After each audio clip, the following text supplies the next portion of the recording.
Today's episode will be on understanding the Anglo-Kuki War. From a book, The Anglo-Kuki War 1917 to 1919. A frontier uprising against imperialism during World War I. Edited by Anglo-Kuki and Thungholo Haukip. Fighting the White Men till the Last Bullet by Anglo-Kuki. The general course of the Anglo-Kuki War. Anglo-Kuki. The Sahibs are not made of stone. They will bleed the same as us. We will kill them. By Anglo-Kuki. Different scholars have told different stories. But what if the truth lies beyond official records? The Anglo-Kuki War is a lesser-known chapter of resistance during World War I. Fought not on European soil, but in the forested hills of northeast India. Historians and colonial officials often marked the beginning of this war as December 1917. When it broke into open-armed rebellion. But for the Kuki's resistance began much earlier, in March 1917.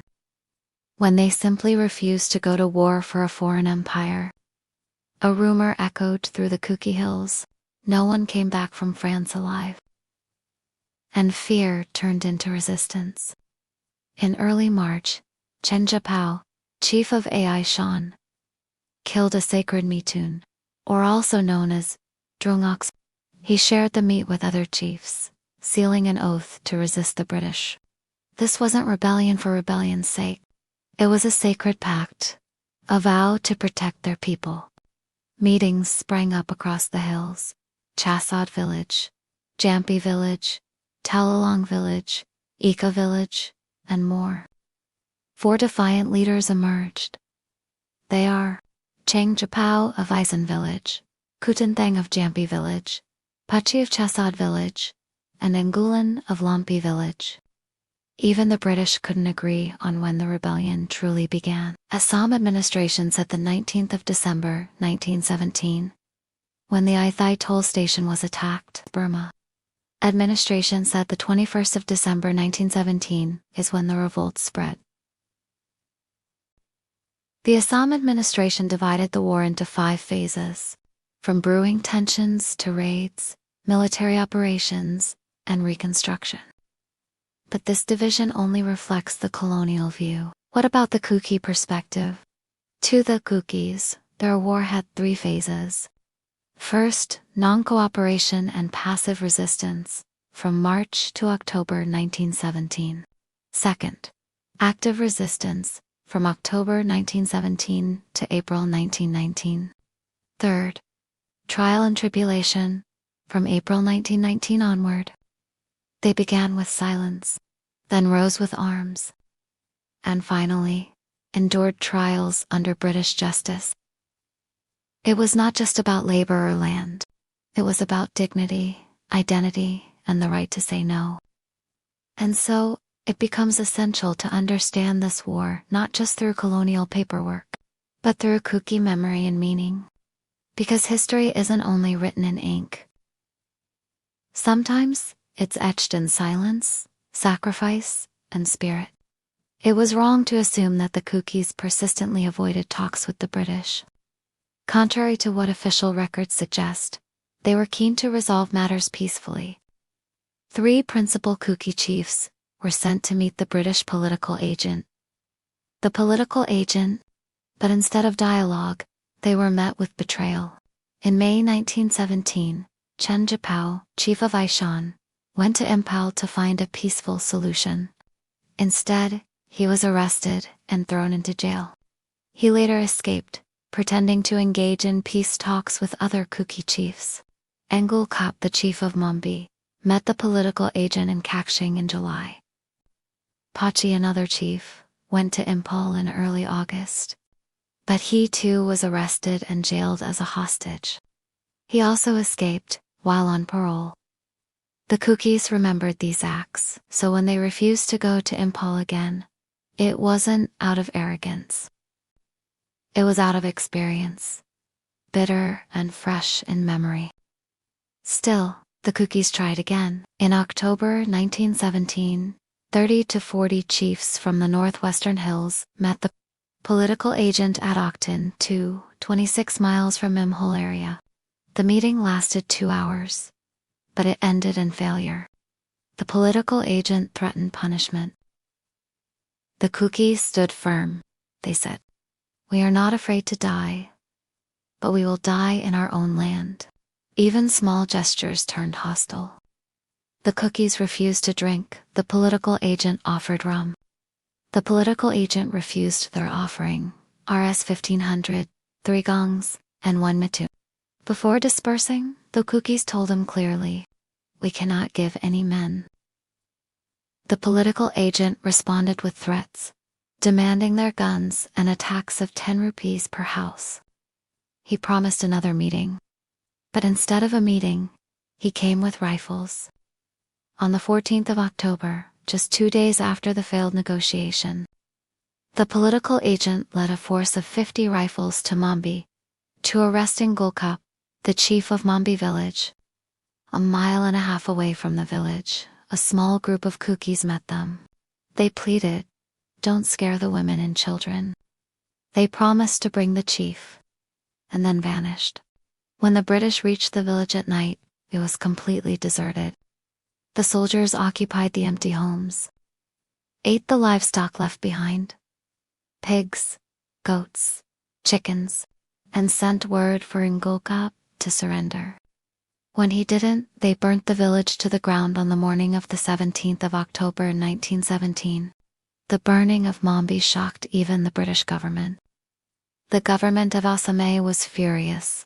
They had never approved of using force for labor recruitment. Strict orders were issued. No more punitive action without prior sanction. No expeditions that might require military force. And no more forced labor drafts without the political agent full assurance that there would be no resistance.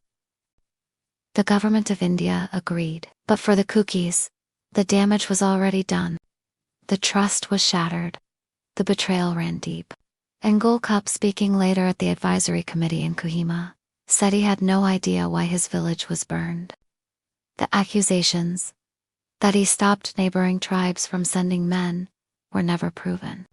The so-called political prisoners also submitted a memorandum. They said clearly, "We took up arms only after the political agent burned our village, without the second meeting he had promised." To the Kukis, this wasn't just violence, it was treachery, a betrayal of the promise of peace, and it changed everything. It was the first time the British Army used direct force, and it became the turning point of the war. Where once there was resistance and silence, now there would be resistance and fire. The burning of Mambi divided the war into 2 phases, from passive resistance to active revolt. Tin Tong, one of the prominent Kuki leaders, later said, "I was driven to the war by the burning of Ika village." He meant burning of Mambi village. The advisory committee confirmed it. The prominent Kuki leader Tin Tong made up his mind to fight after Mambi burned. And so, the war entered a new stage. A violent, determined confrontation between a defiant people and an empire that broke its word. "Even if I am alone, I will fight the white men until my last bullet and gunpowder." This defiant vow by Tin Tong captures the spirit of what would become a prolonged and determined resistance. The period from October 1917 to April 1919 marks the phase of active Kuki resistance against the British colonial power. While this period can be subdivided into 5 overlapping phases, they are war preparation, direct engagement with colonial forces, punishment to cooperating villages, a second negotiation attempt, and renewed fighting. It is crucial to understand that these were not strictly sequential. They interwove and reinforced each other. Battles raged in some areas while negotiations occurred in others. While some villages were targeted, others were still mobilizing. The autumn conclaves and war preparation, October to December 1917. The burning of Mambi ignited a rapid sequence of mobilizations and war preparations across Kuki territory. The villagers returned to their destroyed homes and began reconstruction. Anglo-Kuki, the chief of Mambi, declared his land closed to British officials and prohibited any movement to the plains. He communicated his resolve to fight the British to his pipa, that is Pachi, the chief of Chasad village. This defiance was echoed across the hills. On the 31st of October, 1917, 22 Haukip chiefs convened at Yucca village with 40 firearms. They vowed to resist conscription and retribution, and informed Pachi of their decision. Tintong, too, began visiting nearby villages calling upon their support and resources. Chiefs from various regions began coordinating. Kutinthang of Jampi village reached out to Mombi and Chasad village, and a war council was summoned. This culminated in the Grand Chasad War Council, attended by an estimated 150 chiefs from all corners of Kuki, hills spanning from Burma to Assam and Manipur areas. The council took place between late November and early December 1917, according to Colonial intelligence. The assembled leaders, including Anglo-Kuki, Anglo-Bull, Shempu, and Pachi, resolved unanimously not to obey any further British orders, and to go to war if coerced. This was more than a political resolution, it was a sacred vow. The chiefs performed a traditional war rite known as Sathin, translated as feasting on the liver and heart of a slain animal, a ritual of highest commitment among the Kuchis tribe. Once undertaken, such an oath could not be broken. Pache composed a commemorative song for the occasion. From all around the valley of from beyond the horizon of Burma, the valley storm brought us together. Let us stand together like folded clothes. Like birds, let us speak as one free nation. This poetic invocation captures the gravity of the moment. Valley storm refers to the British, the common adversary. The song declares the unity of the Kukis as a free nation, bound together by shared fate and a will to resist. This war was not a reckless uprising. The decision to fight was a political one taken collectively at the highest level of traditional Kuki governance. The decision to fight was a political one taken collectively at the highest level of traditional Kuki governance. The Grand Chieftain Council was no trivial gathering. It was an ancient political institution, only invoked in moments of existential crises. The war against the British Empire was one such moment. Following the Chasad Council, mobilization surged. Pachi, as the host, sent bullets to chiefs of Jampi Uka, Songfu Hanglap, and Loibal village, instructing them to resist any British attempt at forced labor or destruction. Emissaries spread across the hills. Old muskets and flintlocks were refurbished, while local gunsmiths crafted new weapons. Gunpowder was produced in traditional ways. Leather cannons, stone traps, sharp bamboo stakes, and wooden fortifications were erected. Food supplies were moved into secret granaries, deep in the jungle. The Kukis revived their ancient system of fire across signals, sending messages encoded through items like smoldering wood with chilies, bullets, swords, and gunpowder. These reached not only the Kukis, but also neighboring tribes across the Naga Hills, Chin Hills, Thongdot State, Somara Tract, and even Bengal. Tintong toured Kabui villages, urging them to join the resistance and withhold taxes. In Longkong Chongmeng, the Khams demanded arms from nearby villages. And Anal tribesmen toured southern Manipur calling for unity, claiming, "We are all men of one country." Reports poured in from Burma that large Kuki forces were massing near the border and in contact with Chin rebels. The atmosphere grew tense. The colonial administration described the situation as extremely grave. On the 11th of December 1917, the government of India approved military action. But by then, the Kukis had already made up their minds. They would not surrender. The British political agents sent Parwanafinal notices to surrender, warning that villages would be spared if they complied. The Kukis rejected these notices outright. In many cases, they refused to even receive them. The resistance had begun in earnest. The Kuki Winter War. December 1917, April 1918. Once the British were given a free hand, They wasted no time. A series of military columns were swiftly planned to crush the rising resistance in the hills. What followed was a hard and bitter winter campaign, the Kuki Winter War, played out across the unforgiving mountain ranges of northeast India. The spark at Ithai village. As preparations intensified on both sides, tensions in the hills boiled over. The first flashpoint came unexpectedly. A group of 12 Kukis, sent by the chief of Yuka village to retrieve his mithan from Kangvai village in the foothills, were fired upon by sea. The incident enraged the local Kuki. Just days later, on the 19th of December 1917, Kukis from Yuka village, Henglap village, and nearby villages accompanied by 4 or 5 many, launched a surprise raid on the Manipur State Forest toll station at Ithai village. The raid was reportedly orchestrated by Chingakamba Singh Manipuri, with a notorious reputation and alleged magical powers. While British authorities viewed this as the beginning of the Kuki Rising, the truth was more nuanced. The Kuki War Council had endorsed a defensive, strategized aggressive move, bore the fingerprints of Manipuri rebels, rather than a unified Kuki front. Even so, the raid was followed by scattered incidents near the frontier villages, where Kukis had stockpiled supplies in anticipation of war. Though these events resulted in no casualties or fired shots, fear gripped the region. Rumors spread like wildfire. By the 22nd of December, British officer Higgins rushed with 160 rifles under Captain Coote to the Yuka Hills, only to return the same day when rumors emerged of an imminent Kuki raid on Impol area. The fear was so intense that even a false alarm at the Women's Bazaar sparked by a vegetable theft led to the entire market shutting down. First, clashes and bloodshed.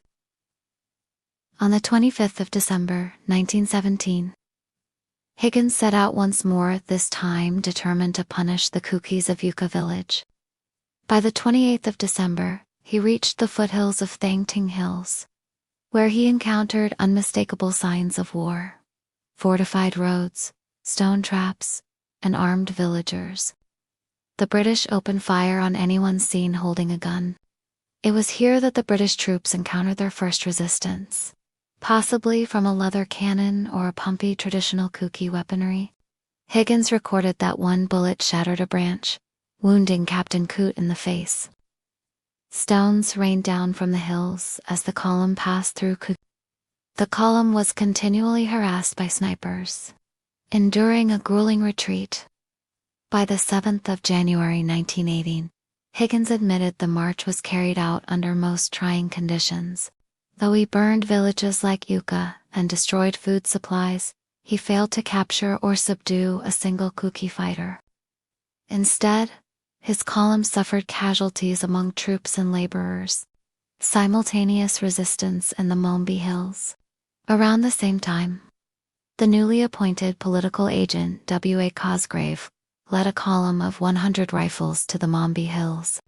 On the 4th of January 1918, before even reaching the hills, his force was ambushed at the river crossing near Tuyang Karong Hills. Gunfire erupted from the jungle, forcing Cosgrave's men to retreat with difficulty. Wounded soldiers, missing interpreters, and shaken morale. These defeats shocked the British command.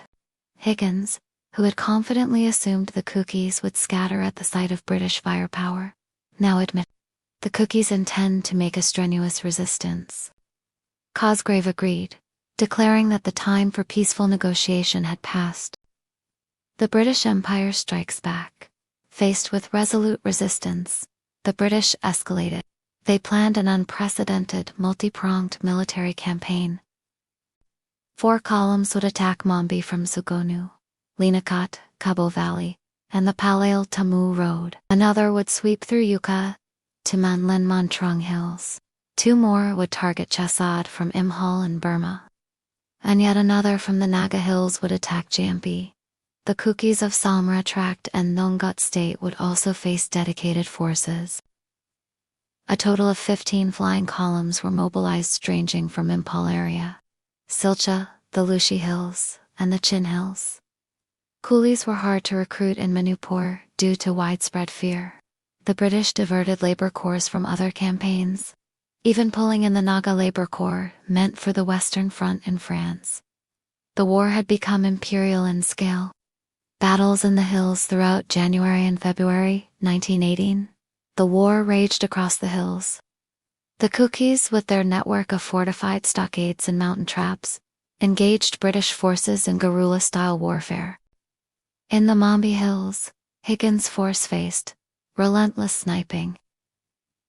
At Gobuk, Kuki marksmen opened fire on the British advance guard from a ridgeline. 3 sepoys were wounded.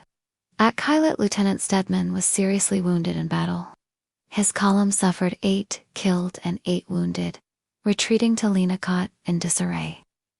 At Hentum, Cosgrave encountered some of the stiffest resistance yet. The Kukis manned a formidable stockade, firing with precision.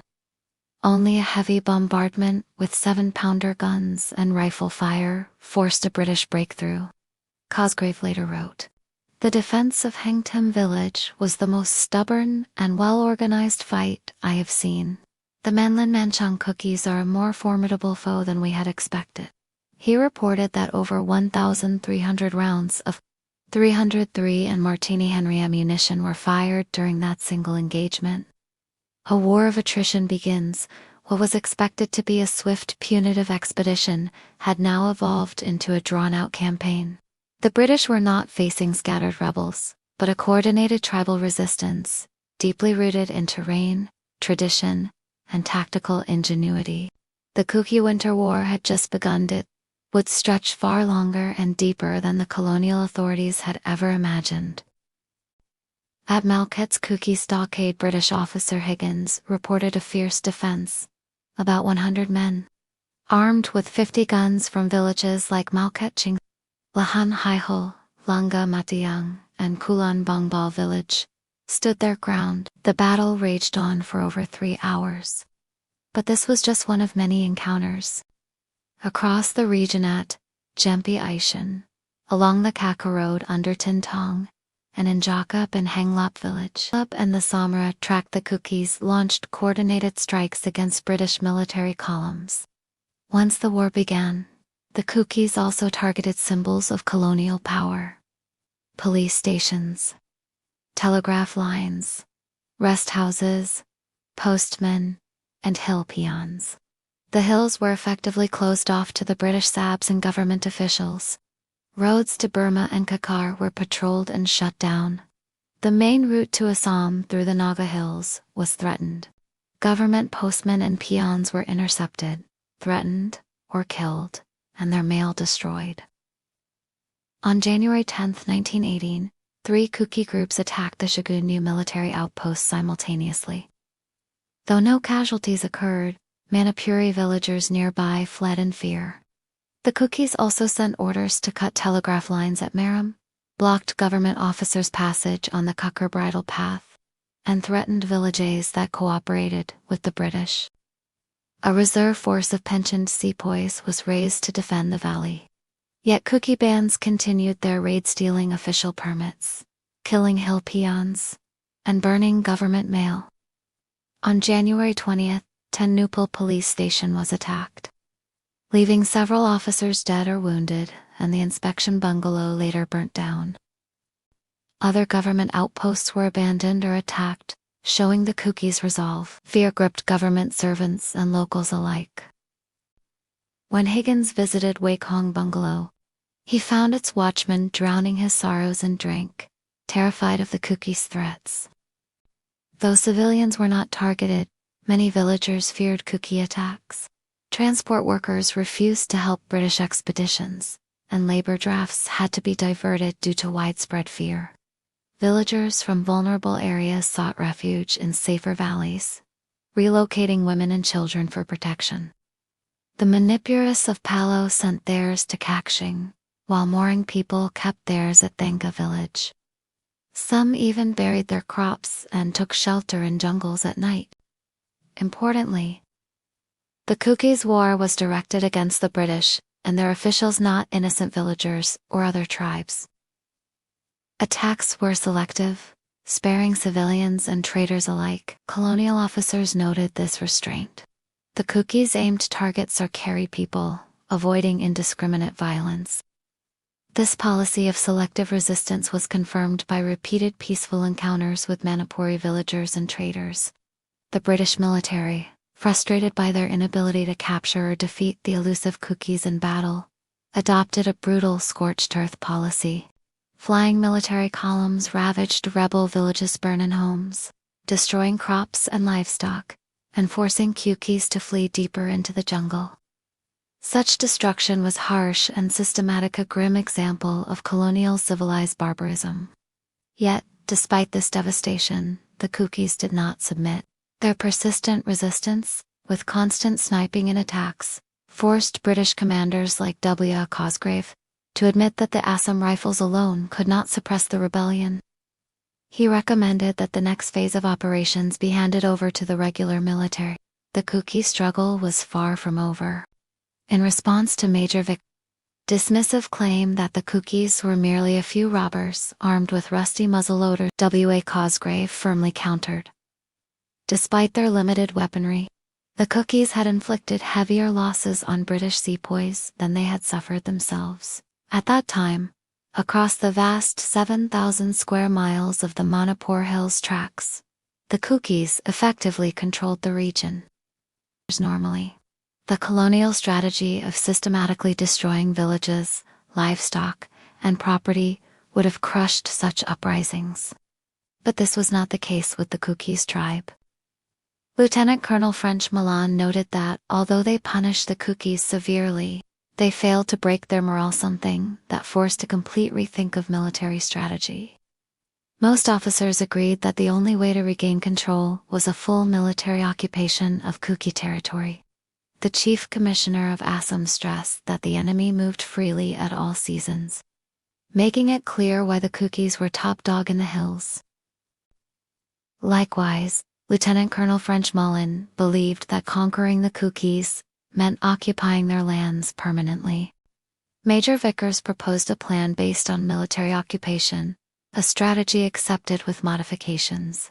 Winter operations for the next phase were designed accordingly. The Kuki monsoon, April to July 1918. As the monsoon arrived, the military columns retreated to the plains to regroup. The government's policy shifted to gathering all friendly villagers into concentration camps for protection. One camp set up just 2.5 miles from Impal area. Yet, only about 2,000 refugees were collected, many of whom later returned to the hills due to disease outbreaks and poor conditions.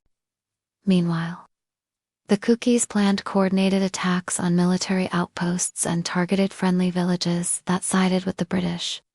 On May 10, 1918, they burned down the Palal bungalow, causing the local Manipuri villagers to flee temporarily to safer areas.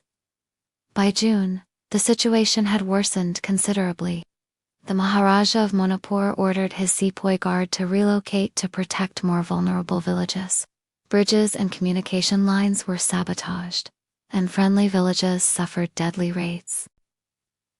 Official records showed that between April and July, 19 friendly villages were attacked. 193 people were killed, and 21 went missing.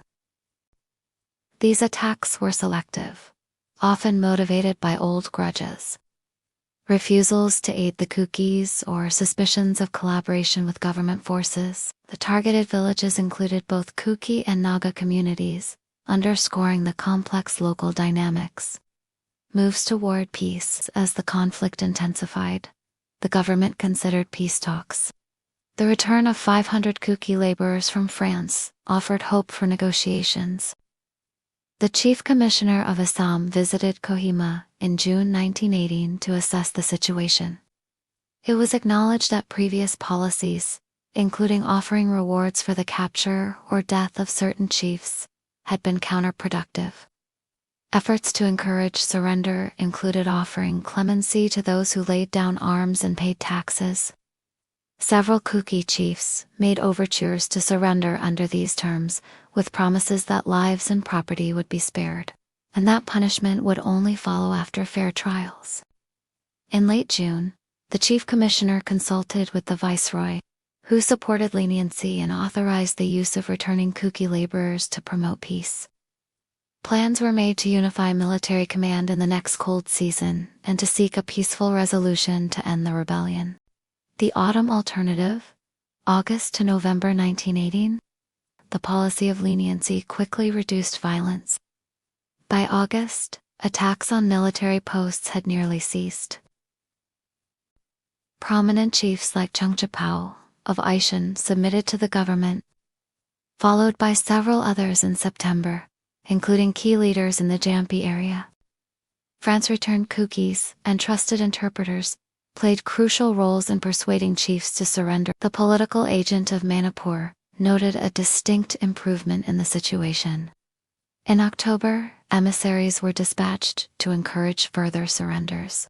Some chiefs demanded guarantees, such as no further forced recruitment for France or imprisonment, which the government cautiously accepted. By late October, many rebel chiefs showed willingness to surrender under conditions that would spare their lives and allow detention and special stockades rather than regular jails. Nonetheless, some leaders, like Pache, remained defiant, threatening to fight to the very end. Despite vigorous efforts by the British administration to bring in the Kuki chiefs, the policy of leniency failed to halt resistance during the winter of 1918 to 1919. Many important Kuki chiefs remained at large, and this failure was largely due to the policy of leniency itself, which many Kukis opposed. Most of the chiefs sought unconditional pardon and restoration of pre-war conditions, such as the payment of house tax and pathangand were against imprisonment. Some even preferred to face punishment, like penal labor, over the harsh penalties imposed. However, the government insisted on imprisonment, a full and fair trial, and communal labor, conditions the Kukis could not accept as a result. Active conflict resumed in the winter of 1918 and 1919. A period that became known as the Winter of Civilized Savagery. Under a new operational scheme, the Kuki territory was divided into 6 military zones, each surrounded by Outpost 54, in total with 50 rifles per post. These outposts would maintain close patrols, hemming the rebels inside their enclosures. Mobile columns constantly moved within these zones, hunting down rebels, destroying villages, seizing livestock and supplies, and preventing any attempts at new cultivation or settlements.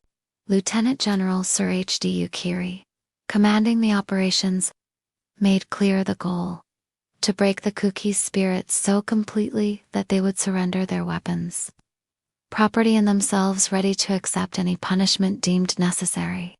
The campaign began on November 25, 1918, with relentless military actions described as civilized barbarity. Villages were systematically burned, livestock slaughtered or seized, and food supplies destroyed. By the end of the campaign, 126 Kuki villages had been burned, 16 deserted, and 140 surrendered. Hundreds of mithans and other animals were killed, while food reserves essential for a year were destroyed or consumed. The entire Kuki population was harried without respite. Women, children, the elderly, and captured fighters were confined to concentration camps near military outposts, used as bait to force rebel surrender and as human shields against attacks. While leading men were held in the prison of war annexed to Impol jail, hundreds of others suffered in camps at Tenupal, Ningel, Bongmal, Mombi, and Nunglao village. Reports from these camps reveal harrowing conditions. Prisoners chained together, forced to carry heavy loads up steep hills from sunrise to sunset, whipped mercilessly, and dying from the brutal treatment. In Impol prison, many also died from harsh conditions, officially labeled as sickness. The enclosed area tactic known, in colonial warfare, as cordon and search, proved so effective and ruthless that many Kukis were forced to surrender or were captured by force. By December 1918, Several chiefs had been brought to submission, and intense military engagements continued into January and February 1919. By March 1919, the uprising had been largely crushed, roads were built, stockades constructed, and remaining rebels disarmed. Political and civil control was handed back to civil authorities by mid-April, and demobilization was complete by May 1, 1919. Following the military defeat, a period of trial and tribulation began for the Kuki's prisoner. There was debate among British officials about punishment. Some local officers demanded capital punishment or life deportation for the leaders, treating them as murderers. But the Assam government and the government of India considered the matter political rather than criminal. Ultimately, the Kukis were classified as state prisoners under the Bengal Regulation 3 of 8, which allowed detention without formal trial and excluded capital punishment. The viceroy held sole authority over their punishment and detention. Rather than prison cells, many Kukis were placed under what resembled house arrest. Within a 2-mile radius of the political officer's office at Sadia town, they were provided food, clothing, and medical care, and lived in separate houses or rooms in open country. Some even hunted wild game to supplement their diet. This was not the harsh imprisonment one might expect, but a constrained freedom. In Burma, Kuki prisoners similarly lived relatively openly, brewing traditional drinks, dancing, and even amusing local populations with their antics. Stories from these camps reflect a social life that, while constrained, was far from total confinement. Yet many suffered greatly. Some leaders died in detention due to illness, and others were transferred among prisons for health reasons. Despite their hardships, the resilience and spirit of the Kukis endured even in captivity. The first phase of the Anglo-Kuki War saw decisive shifts in warfare, marked by the introduction of Stokes mortar, rifle grenades, and Lewis guns. These new weapons transformed the conflict, showcasing the resilience and fighting spirit of the Kukis tribe. General Curie went so far as to recommend to the army headquarters that Kukis should be integrated into colonial forces in the future. He observed, "There is fine soldierly material in the northern Chin, and I have every reason to anticipate that they and the Kuki will, in time, make a useful addition to our local irregular forces, and ultimately to the army." Colonel Shakespeare echoed similar sentiments, describing the rising among the Kuki clans as both widespread and deeply challenging for British forces. He noted that it developed into the largest military operation conducted in this part of India since the expeditionary days of old, outstripping all others in casualties, harshness of active service. The British troops found the Kukis' hit-and-run guerrilla tactics exhausting and demoralizing. Lieutenant Colonel J.L.W. Frenchmoulin wrote candidly about the strain on soldiers, constantly pursuing elusive fighters through dense jungles, always under threat of sniper fire, with no tangible victories to show. The relentless danger and harsh conditions left troops worn down, physically and mentally. Yet despite these hardships, Frenchmoulin insisted that these operations should be recognized as part of the First World War. The Government of India and the British War Office agreed, awarding the British War Medal and Victory Medal to those involved. Though not initially intended, the Kuki operations became, in their own way, a humble funded by the War Fund and supported by labor, diverted from the European battlefields. Frenchmoulin also praised the Kukis as born snipers, stealthy, brave, and fiercely resilient. He recounted how Kukis would stand fearless under withering fire, only to rise again and snipe at British columns from the very spot just shown. Though brutally suppressed, this hard-fought resistance revived the Kukis' martial reputation, turning them into a prized recruitment pool for colonial armies. The name Kuki became synonymous with soldierly skill.